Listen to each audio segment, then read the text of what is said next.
बीडमधून चारचाकी वाहनं चोरी करणाऱ्या एका टोळीला बीडच्या स्थानिक गुन्हे शाखेच्या पथकानं लातूर येथून अटक केली आहे। बीड शहरातील पेठबीड भागात काही दिवसापूर्वी एक टेम्पो चोरीला गेला होता आणि याची तक्रार पेठबीड पोलिसात करण्यात आली होती। त्यानंतर या सर्व प्रकरणाचा तपास स्थानिक गुन्हे शाखेच्या पथकाकडे आला।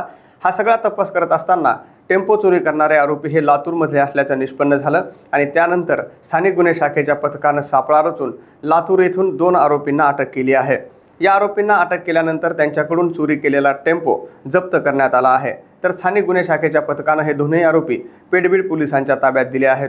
गेल्या काही दिवसापासून मोठ्या प्रमाणात दुचाकी असेल किंवा चारचाकी वाहनं असतील यांच्या चोऱ्या वाढल्या होत्या आणि त्यातच आता स्थानिक गुन्हे शाखेच्या पथकानं ही टोळी अटक केली असून या टोळीने आणखी काही गुन्हे केले आहेत का किंवा इतर काही ठिकाणाहून गाड्यांची चोरी केली आहे का हे आता तपासाअंती उघड होणार आहे।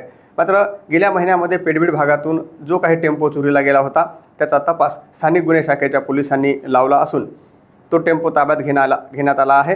तर या दोन्ही आरोपींना पेठबीड पोलिसांच्या ताब्यात देण्यात आला आहे।